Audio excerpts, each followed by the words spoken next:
Captain on the bridge. Alright, captains, we are back on the bridge, and today, yes, we will be on our 5th video for our first contact day series. Captains, before we get into this video, do us a huge favor, hit that like button. Also, if you're new here, welcome, but subscribe here to the YouTube bridge, as we're always on the lookout for like-minded captains where we can share our love, our passion for Star Trek Online, and of course, things Star Trek. Now, with that said, here we go. Now, captains, as I mentioned there, we are on our 5th video for our First Contact Day Fleet Tribute. And as always, this has been so much fun. And that's why we are trying to do this on a daily so that we can keep ourselves engaged in Star Trek Online. Now, we're going to head quickly here to the YouTube log. There we go. Again, we started out with the Oberth. We went on to the Miranda. Then we went on to the Soyuz class. And now, of course, next was the Nebula, and now we're on to the Steam Runner. Now, of course, these ships that we're doing were all present in the Battle of Sector 001 in one of my favorite pew pew scenes. And this comes, of course, from the movie First Contact. And this particular ship, the Steam Runner, we can see a little scene there of it shooting a beam. That's kind of all it did. Now, there was a scene where it was flying around. There's a destroyed version of it, so not really a lot to go off, but having said that, we know that the ships here are armed with phasers and photons. And we go here and we see here the ship here, the Steam Runner class, and it was actually named the USS Appalachia. Now, these ships now from here on, I feel are the next generation, see what I did there, of new ships. And of course, we're also specifically designed to fight the Borg. Now, when we head over to the USS Appalachia Memory Alpha here, we have a little read here. The USS Appalachia NCC 52136 was a 24th Century Federation Steam Runner class starship operated by Starfleet. In 2373, the Appalachia defended Earth against the second Borg invasion at the Battle of Sector 001. There you go, Star Trek First Contact. In the early 20th century, this ship's position near the Probert station was seen in a display graphic aboard the USS Titan. So it was even in Star Trek Picard.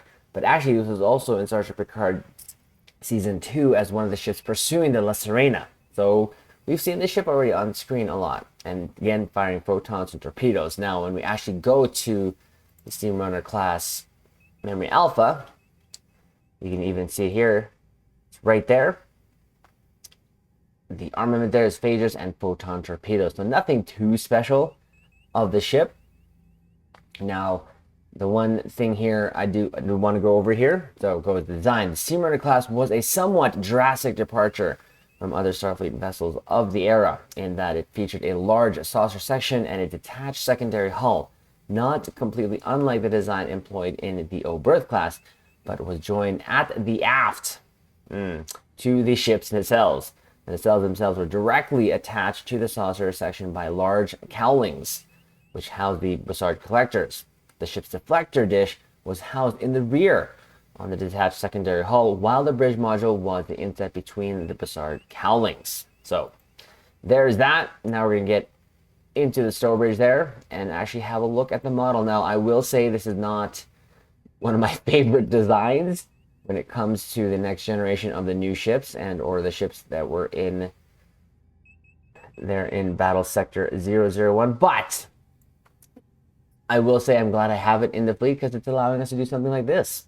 Can't do a Star Trek Day tribute without having all the ships to do the tribute. But I will say, performance-wise, in-game, this ship is absolutely ridiculous in terms of a starter torpedo boat. But having said that, what we're going to do is go over the build, of course, the weapons, the space set, the consoles, the trade stations, the docks, and then take it into an advanced cure.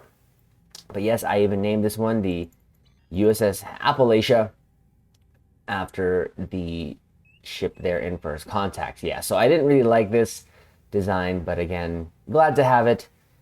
And like I said, allows us to do something like this. And yeah, definitely a drastic departure there, but it is what it is. Let's go over the build here, Cap. So again, USS Appalachia, it is the Appalachia Blockade Runner Escort. And yes, this ship performs really well, and I think it deserved a T6X, and I actually T6X this when I first actually used the ship, and for some reason I forgot to switch these. There you go. We were doing our Pandevers and forgot to switch them, but it is what it is. There it is. So we'll go over the 4 weapons first. Nothing too different here. So I have this photon torpedo here, of course, the Advanced Fleet Photon Torpedo Launcher. This is from your Starbase Fleet Starbase.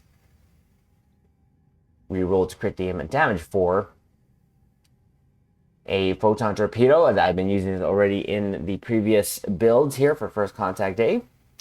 It is crit DM damage 3, but has the spread mod. It doesn't go off a lot, I've been told, but in my mind it works a lot, and it makes me happy. So that's all I'll say about that. It makes me happy, I'll use it. Next up, I just use an account-bound photon torpedo launcher that I bought off the exchange a long time ago. So it was just something that I had in my account and here in the inventory, so I said, you know what, we'll use that. So again, we roll to crit DM damage 4. And lastly, up to 4 here, we have the Elite Fleet General Photon Torpedo. This comes from your fleet colony, and it does have that proc there, but again, it looks like a regular photon, and that's what we're going for. Space at nothing too different. The Elite Fleet Intervention Protomatter Deflector, there you go. Which you can get again from your fleet colony. Some goodies there. Prevailing Innovative Impulse Engines from your competition rep. Of course, the Mycelial Harmonic Matter Antimatter Core and Facilities Review Pending Modified Shield, both of which they're from the Discovery rep. And what this does give us is a 2-piece. Gives us plus 120% hull region, so it helps us keep our hull as high as possible. Now, this is where I had to actually use and open a box for this particular moment, for this build, moving forward, because especially with the escorts coming up. Now, this particular experimental weapon I got from the Miradorn. Yes, I had to open my event campaign reward number 4, which is from last year, which gave me the Miradorn, which has this, the experimental dual warhead launchers. It says that, but the visual on this is photon torpedoes. Period, point blank. This is why I got this, and didn't really hesitate, of course, to open it when I got to the ship, but the purpose of me holding on to it was I wasn't going to use it yet. So I opened it specifically for this series, and of course, pick this because now I'll be using this when I feel like I can liberally use a photon torpedo on any of the Federation ships that are escorts. So as you can see, their experimental dual warhead launcher. It says experimental, but it's photon torpedo launcher. So we're going to have a lot of photon torpedoes coming at the board. And even more so now with this experimental weapon. Now the aft, of course, nothing too different. A prolonged engagement photon torpedo. This, of course, I got as an event reward, but you can get from the Phoenix prize pack there as a very rare tier, I believe. And just like the other builds, to get the phaser look, we have the omnidirectional phaser beam, which I got from the exchange a long time ago. And of course, the Trilithium enhanced omnidirectional phaser beam from the episode Nexus. So we get a free omni there. So yeah, this is what we're doing. Photon torpedoes, even more photon torpedoes. And of course, to get the phaser look there. Devices is what we got going on here. Kobayashi Maru transponder for its buff goodness. Subspace field modulator for some damage resistance or rating. And some Torp Candy for the plus 30% bonus projectile damage. Consoles. The Lorca's custom fire controls, or the Lorcator from the Discovery rep for its flat out 3.9% crit chance. And some Starship Shield pen. 157.5 Starship Shield pen. Pretty cool console that you can get for essentially, in my mind, free. Just a time investment here from the Discovery rep. Consoles, again, nothing too different that you've seen here. Binaural infusion circuits. Gives us more hull, course, more hull, it helps feed Tyler's duality, gives us more crit chance. But it does give us also a flat out 26.2% crit severity, and this is from the low buy store. And to add to our beam goodness, we are using the experimental power redirection. This is from your Excelsior 2.0, which you get from your event campaign reward this year, 2023. It is a symphony of beam overload fog, is what I like to say. 19.9% increased energy damage, and also gives us a little bit of 13.3 Starship weapon amplification, which is improving in critical hit severity with our weapons. Dynamic power redistributor module, great console that you can get from the Atlas, the prototype Dreadnought. You can get from your event campaign reward as well. 11.3 all damage resistance rating, 90% directed energy damage. And when you click it, it's a sell for 20 seconds plus 40% bonus damage while your hull is above 80%. Plus 100 bonus damage resistance rating, plus 500% hull regen. Of course, we are going to pair it up with the Point Defense Bombardment Warhead, which is a console you can get from any version of the NX, plus 25% projectile damage and plus 1% crit chance. Of course, the two-piece will help us give more phaser damage goodness, plus 33% phaser damage for directed energy weapons. Next up, we're going to just use the Swarmer Matrix, which I got off the exchange a long time ago, but it gives us plus 50 projectile weapon training. On top of also giving us plus 30% turn speed, flight speed, and damage for your hangar pets if I had, and targetable torpedoes, which I don't have, but we're using it for flat out that plus 50 projectile weapon training. The emulating phaser lance, again, another thing that you can get from your event reward. From the Deimos pilot destroyer, which was a ship that you can see on Star Trek Picard. There, for the plus 15.8% phaser damage and a little bit Starship Shield Pen, 43.8 there. Again, to help with more phaser damage, the weaponized helical torsion, which I also call the sprinkler because it's animation. I don't know why, but it is. 15% phaser damage and also 15% critical severity. And then we have, next up here, the Ordnance Accelerator. I do like this console. It's from the Gamma Rep. Gives us 26.3% projectile weapon damage and 26.3 phaser directed energy damage. So quite a useful console. That's why we use it mostly on all of our Federation builds. And then we just rounded off with 3 vulnerability locators for torpedoes for the plus 2% critical chance and plus 34.5% torpedo damage. This you can get from your Fleet Spire. Now, stat-wise, this does give us 39% crit chance and 193.2% crit severity. Now, keep in mind, captains, I do have my Pandevras ranked to 600. I know I can go to 750, but like I've said before, we were doing fine before the added 150 points, and we're doing fine now. So I find no real reason to do so unless you're min-maxing. Nothing wrong with that, but I just feel like I don't really need to at this point. So there's that. Here's our skill tree. We have 8 spent in engineering, 10 spent in Psi, and 28 in TAC. This is the tree I've been using for years now. So nothing too different. I don't plan on changing it because it gets us through our nightly pew-pews. Specialization, of course, is primary intel, secondary temporal operative. Traits is what we got working on here.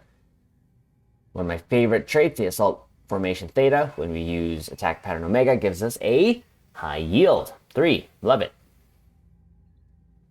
So Entwine, take no major C is going to give our back-to-back torp spreads. Thesis Momentum, Universal Designs, and this time we're going to also help boost our beam with these 2 traits here. So Super Weapon Ingenuity, which is going to increase the duration of beam overload. And then we're going to actually use Preferential Targeting, which when we hit Fire at Will or Scatter Volley, this gives us plus 100% damage to our beam overload for 30 seconds. So some good helpings there. And plus, I love the less sound of beam overload, captains. So space rep, this is what we decided to do here. So Omega kinetic shearing, advanced targeting systems, torpedo pre-fire sequence. We went with magnified firepower for 6.3 bonus weapon damage. And of course, Tyler's duality. Active space reputation, haven't changed it. Anti-time entanglement singularity. Biomolecular shield generator. Deploy sensor interface platform, which I should probably use, especially if I'm getting pew-pewed by the board there. Quantum singularity manipulation. And refractory tetron cascade. Stations is what we're doing, left, right, top to bottom. We have viral impulse burst, help with uncon proc, as well as tractor beam. Can't really escape the tractor beam. That is a staple of the Federation, and we've seen that used multiple times on screen. And this is what we did with our attack station. So we went with Fa, fire at will, scatter volley, beam overload 3, and here is our attack pattern Omega 3, which when we hit it also gives us a high yield 3. So we're going to have a lot of 3s here, torp wise, power wise, buff wise. Then here, chemosite lace weaponry, concentrate fire power, and call emergency artillery. Now I know that using this rank of CEA, as well as it's known, is not the most performance-wise best way to go about it, but captains, if you're new here, I do this for my immersion. We do this for fun. 90% mostly, I do anything that I share here on the bridge is for my immersion, for cannon builds, with 1N for on-screen accuracy. So I'm using this though just to get the Defiance on the screen too as well. So why not, right? They're part of the fleet there, so get a little bit of fleet action with using that. And the concentrate firepower, well, I know you should always use the max rank, but this does the job in my opinion. Synergizes well with my build in my opinion, and we get through the nightly PPs, which is the most important thing. It gets me to the content that I play. So emergency power to engines here, emit unstable warp bubble, eject warp plasma, and to round it off we have the jam targeting sensors. So now we go to our dopes. So we have the 2 on ground helping us in space on Neil Falconer. Don't know why it does the shaking there. Increased damage versus the BERG. I know it says ground, but this does actually help us in space. And Neil Falconer was there in first contact. Elder Malikatan, space increased damage versus all. So very useful. And this is what we decided to do with our DOS this time. So we have 1 energy weapons officer to help us stack crit severity, or a chance to when we fire energy weapons, which we do. We have 2 projectile weapons officers that gives us a chance to stack crit severity when we fire projectiles. The 3rd projectile weapon officer has a chance to reduce the time to recharge torpedoes. Will help us spit out more photon torpedoes. Mercy Con holographic con officer there to help recharge our basic maneuvers when we hit Mercy powered engines.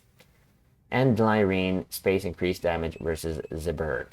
So there is the build, captains. Again, as I've mentioned, this is all just for my immersion. This is the type of things that keeps me engaged in game, keeps me on here trying to see what I can do differently, even though you use the same ship, even though you use the same build. What can I do to make my pew fun? And this is kind of what I do, and this is why I love doing these type of series. Just sometimes it's like a little change, and that's enough for me. So now we're going to take it into a Cure Advance. So like we've been doing with our other ships there and our recent build videos, that I find that's a great place to test out ships. So we're going to go take out the left docking station. On the way to the right, we're going to take out the ships heading towards the hang, take out the right dock station, clear that up, and then take out the middle, and then finish the TFO. Our main objective, of course, is to finish it, but also try to protect the hang not dying, and try to get the optional as well. With that said, here we go. Let's see how it does in a Cure Advance. And like I said, captains, all these things that I do here is just for fun, my fun. And this is what I just do to share my love and passion there for Star Trek Online here on the YouTube bridge. So, Cure Advance, here we go. That was pretty quick. Let's hit it. So we try to manage our powers to as well to try to get the maximum performance with the docking stations and taking out the Borg cube. And I use that usually a lot to gauge how a ship does when you can take out a cube that's still connected to the generators regenerating it. So we'll head over here, first to the left. We'll do this.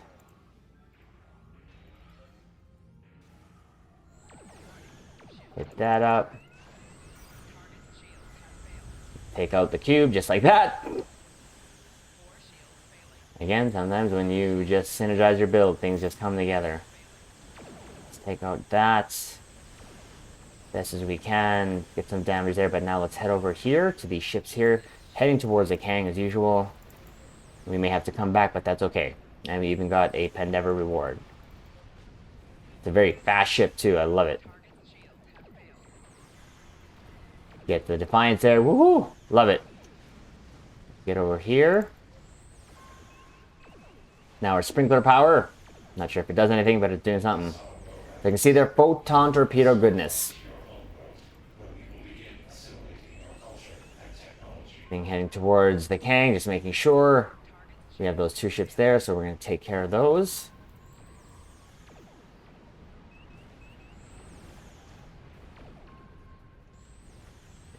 There, and then now take these two out. Feel like it's doing pretty good. There goes our photon torpedo spread. Leave the Kang alone. There you go. Doing good there. Now let's head over to the right docking station. Our energy candy here. Now we use our buffs. Maybe a little damage distance rating there. And try to take out that cube as best as we can. Use that. There you go. Take that out. Now we have a Borg sphere here pestering us, so let's take that out. Take out the rest of the Borg here, clean it up as fast as we can too, because we have two Negvars heading towards a Kang.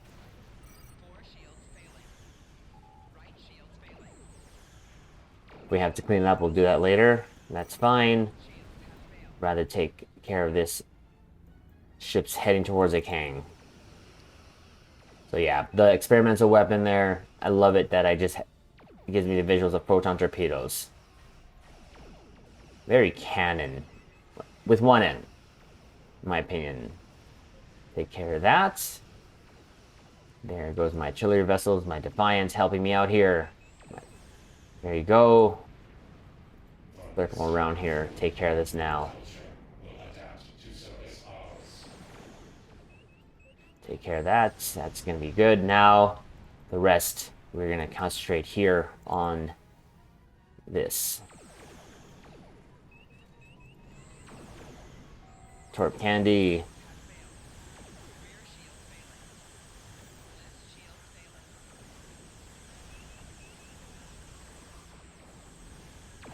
Use that. Boom. Take care of that. Took care of the sphere there. Love that experimental console from the Excel 2.0. And there you go.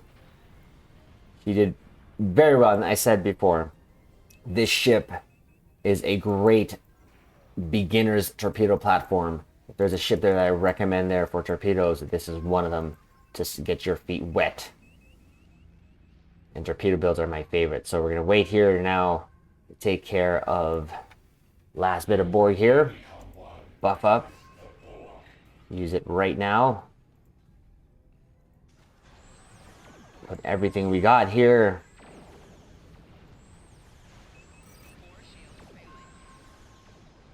Take care of it as best as we can. There's our torp spreads.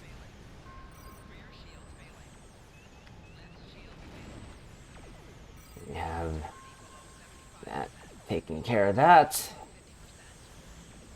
Damage resistance rating there a little bit. Ooh! We were so close.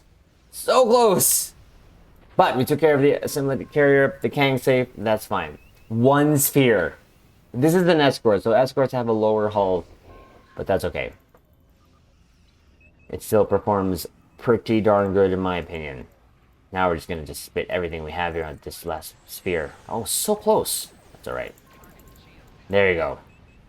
Doesn't matter, you still have one ship being able to take care of one TFO, and as you can see, captains, it took out those docking stations, no problem. Now, we're gonna just take a selfie here, captains. Those are our ship selfies. And of course, like I've always said, this map is so gorgeous when it comes to add some board bits there. So there you go, and we actually finished 2 Pandevers, so let's get out of here. Head back to the Sol system and then give our final conclusions. So again, I like using Cure as a way to measure a ship's firepower and the way that it can get to point A, again, trying to defend the Kang. So as you can see, it did well. You know, captains, I always say, whenever we do these type of things here on the bridge, I do this type of build because I know it gets me through my nightly poopies. Yeah, I exploded once, big deal. It's a game. It's gonna happen. Could I have done better there? Of course. Last night on my test run, I didn't die. This time I did. That's fine. It's a game. The important thing is I'm having fun, which this is what I love to do here, captains, is share my fun here on the YouTube bridge. And these things, when I do tribute videos like this, and we'll do our very best to do more of these tribute video series because I loved it. The way that it makes me go take out ships that I don't normally or have not taken out in a while. And even though the Steam Runner is not my favorite, at least this skin, the T6 skin, love it. But this particular skin, the Cannon skin, again, not my favorite. But performance-wise, this ship is pretty good. And I highly recommend. So there you go, captains. Our 5th video in our first contact day series. I'm having so much fun. The next one up, captains, ooh, we are waiting for that one. So be on the lookout for that. It will be a ship releasing at today as of this video. So that it'll be the next one up here in our series of videos here for our tribute to First Contact Day. So captains, do us a favor, like this video, comment below, let us know what you think of the Steam Runner class, and of course subscribe here to the YouTube bridge, and we will leave it on this note. Live long and prosper.